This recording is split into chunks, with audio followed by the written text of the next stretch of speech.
take lemons and make lemonade.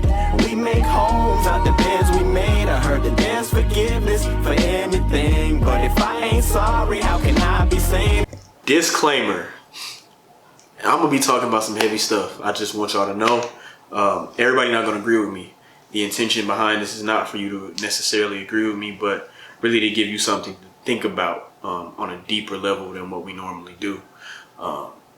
With that being said, some of the things that I might say might offend you. It's very possible. So I just pray that you can hear what I'm saying in the spirit and accept it how you will.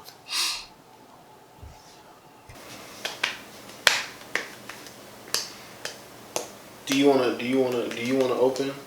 How do you wanna going into duality, being able to do two things under the same umbrella? I mean, the opening really is, you can't. There is no real. If you claim to be a believer in the Messiah, then there's no way that you can believe in the concept of duality as the world believes it. You know what I'm saying? You can't take those two things and equate them to who he is. It just doesn't work. Like, it's one or the other, literally. You don't feel like there's a space where I can do both? I mean, I could see where people would make the argument based on the entities used in what we believe. But when you break down the entities into their simplest forms, or the easiest ways to understand them as far as human conception, I think that was the right word, conception. There's no way. Okay. What about if I'm just beginning the journey, I guess? If you're just beginning the journey, then there are a lot of things that you're gonna have questions about, and I suggest you ask somebody. But don't ever go into it with the straddling the fence mentality, or the example. I'm just kind of going here. I think something that messes us up is the idea that we can never fight our sins off. Like, we can never get over those things. Because since we are in flesh, we naturally desire to sin. And so the idea is, no matter what, I'll never ever get over that, right? So when, let's say I say, Royce, I don't like that you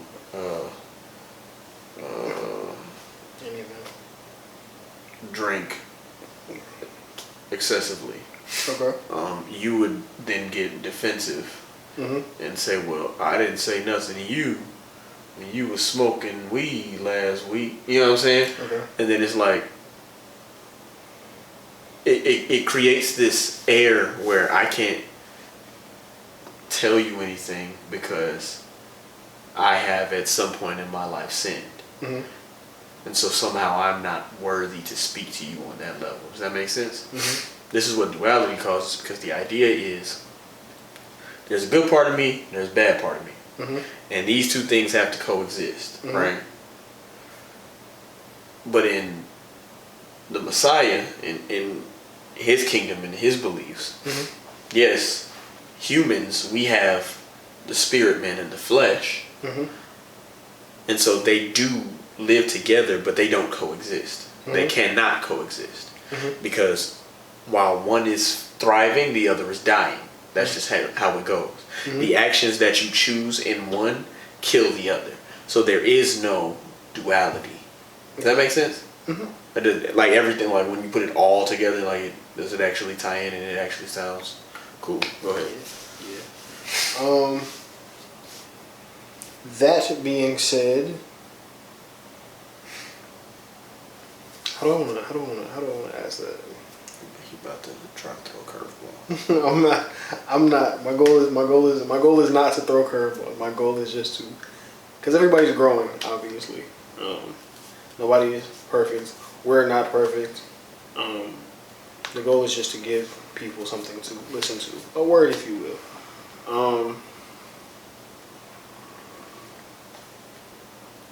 One, to the credit of those that are on the journey. pastors and preachers and those of congregations practice duality, is that negative on their spot as well, or is that negative in their space as well, or because they're higher, technically higher, further. Well, they should be further along in the journey. But it's because we have allowed terminology to infiltrate the truth. And so when people hear things like clear your mind, you need balance, these things are kind of like trigger words for the understanding that duality has.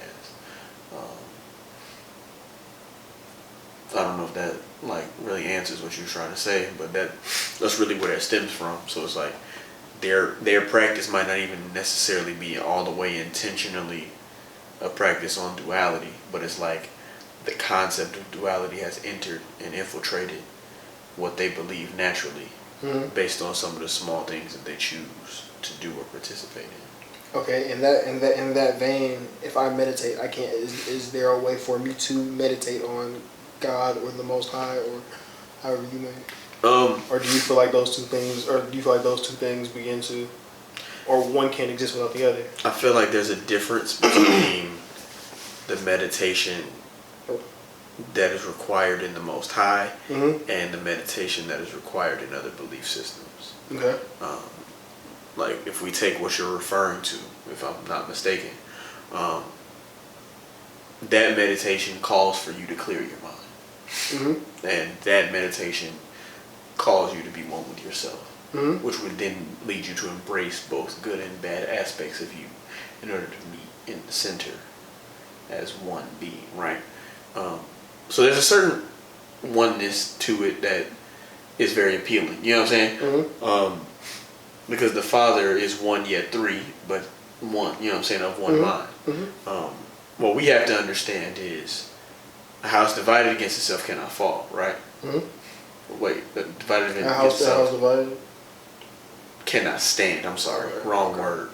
Like it's gonna fall is what I was. You know what I'm saying? You know where I was trying to go, but I flipped up the words. I know what you meant. Yeah, and so it only makes sense for their philosophy to give you something that sounds stable or that would create oneness, right? In the Father, though, you don't embrace the negative aspects because your attempt is to be like Him. There is no negative aspect inside of Him. And so if He doesn't have them, I shouldn't act on them. Because when we think about negative aspects, 9 times out of 10 we're referring to sin. That's something that He hates. So if He hates it, at what point should I then embrace it as just a part of who you know what I'm saying? Okay. That's what the narrative is now. Oh, it's just who I am. It's just a part of who I am. And so if I do this, I ask for forgiveness, but it's just a part of who I am. He made me this way. Okay, not playing to that strength, but to those that are actually, I don't care. Not playing to that strength, but playing to those that are actively attempting to better themselves.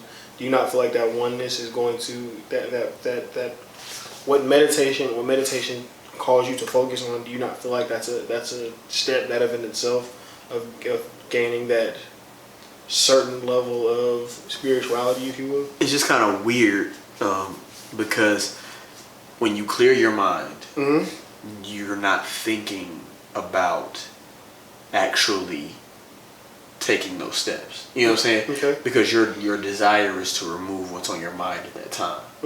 But when your mind is empty, anything could get in there, like literally. Fair. And so it kind of sounds cliche because people don't think about it like this. Like people don't think, oh, well, something go in your mind, so you're gonna do it. That's kind of how that works. So what do you think would stop you from slipping and going on to a different path? You know what I'm saying? You stop and you think of the Most High.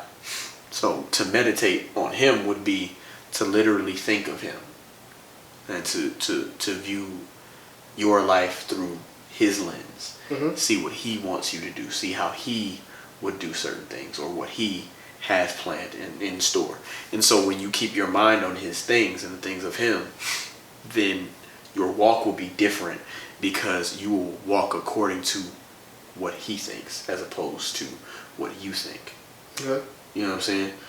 That's really the point that I'm trying to get across. Okay. In all of that, in the walk and those things, even when you begin to I'm not going to necessarily say lean on meditation, but when it begins to become something that you practice, you don't feel like that's a step that's taken, because you said that you may begin, anything may slip into your mind.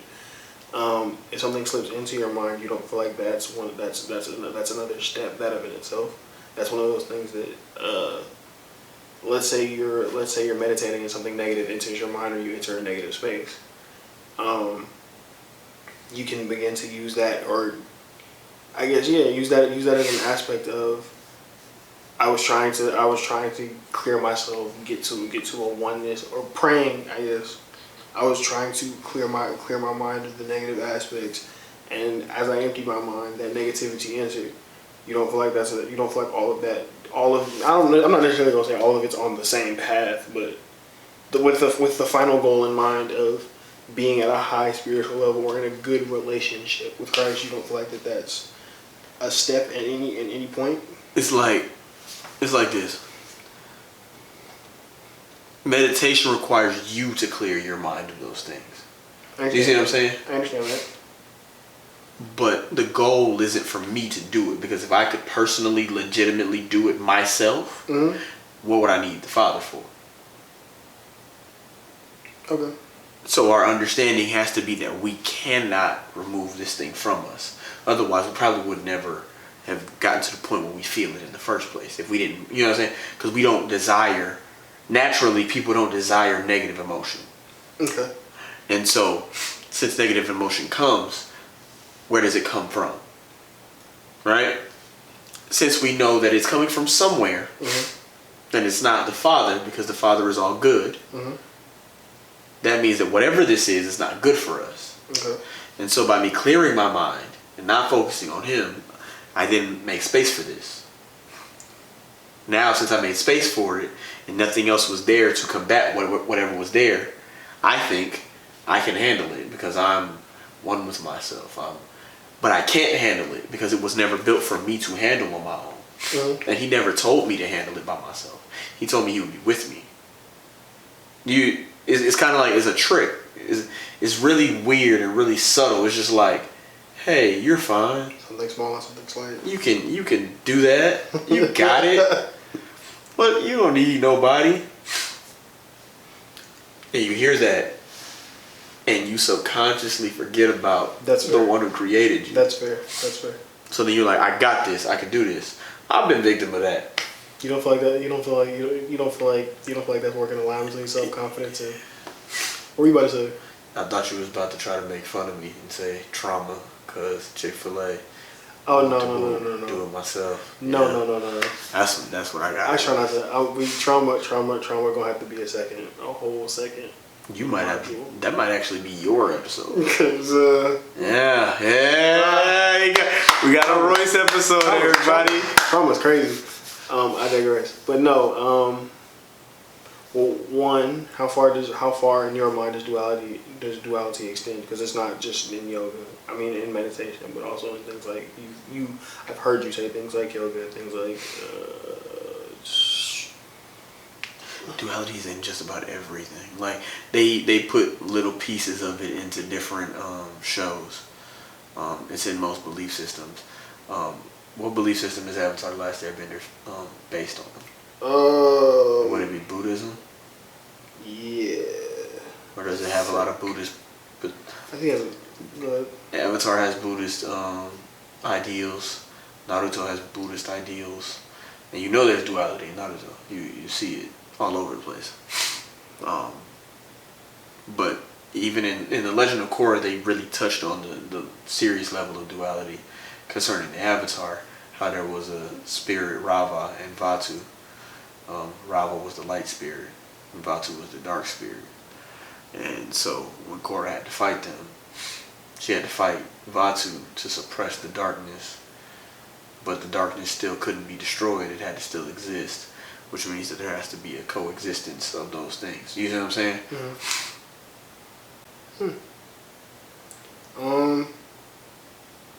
How far does it? Ooh. Pretty far is the answer. Also, for those that don't know, duality is just, or how would you describe it? Because I know you've done a little more work on this topic than I have. For me, duality is the understanding that there are two sides working on opposite spectrums that create a balance of the things that we have. So, for every good person, there's somebody doing evil. That type of thing. That's just an extreme example. Yeah. For every push of the ocean, there's a pull. You get what I'm trying to say. The sun and the moon would be considered duality. Essentially, yeah. Okay, and then because it's been a minute already, which it felt like 45 seconds. I won't lie. I'll explain. To rap, essentially. How would you stay away from it? What do you do to combat those things? You talking about where's duality present? When I'm rapping? No. Oh, to wrap this up. To rap, yes. My bad. I was like, hold on, wait. Let me tell y'all. Oh, yo, you finna. Let me tell y'all, duality. I'm just playing. You stay away from duality when you start to learn the words that are associated with the idea. Okay. I would encourage everybody that's watching this to do some research. There's a lot of stuff that we think is good, or you can have both sides of the same thing, and you really can't. And so when you start to hear words that bring about the idea of equating or balancing, that has something to do with duality in some way, shape, or form. Don't embrace the bad parts of you. Realize what they are. Don't be self-aware. Realize what they are, and then allow the Father and His Spirit to fight those parts of you, because He hates those things, and so He wants you to be holy. You can't be holy and a sinner. In the Bible, we're going to put it at the bottom because I can't remember off top exactly where it's at. He was in the synagogue speaking to the Jews. He called them the children of Satan. It's because they weren't doing the Father's will, and they were hypocrites. There were a lot of things and a lot of reasons why he said that to them, but think about the extreme that he went to. You know what I'm saying? That goes to show that there is no, it's okay. Like, you still do this, but come on. That doesn't mean you can't be forgiven. It just means you can't play that game. Don't play that game with him. My bad, I get stuffy because, it's late. When you get sleepy, so your body be like, I understand. Bro, you ain't rest. I understand. Yeah. I understand. But these the hours I be wide awake. Oh yeah, for you this is this is regular. Perfect vampire hours. No big deal. Creature of the night. That's what you was about to say. I am vengeance.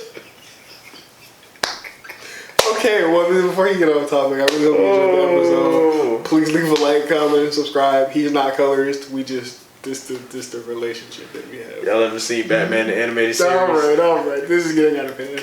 We're just gonna. Right before the lightning flash. I'm gonna cut. Yeah, right before the lightning flash. Right, that's what this nigga look like. Right there. Wow, that's this nigga look like right before the lightning flash. That's crazy. That's crazy. Dun, dun, dun, dun.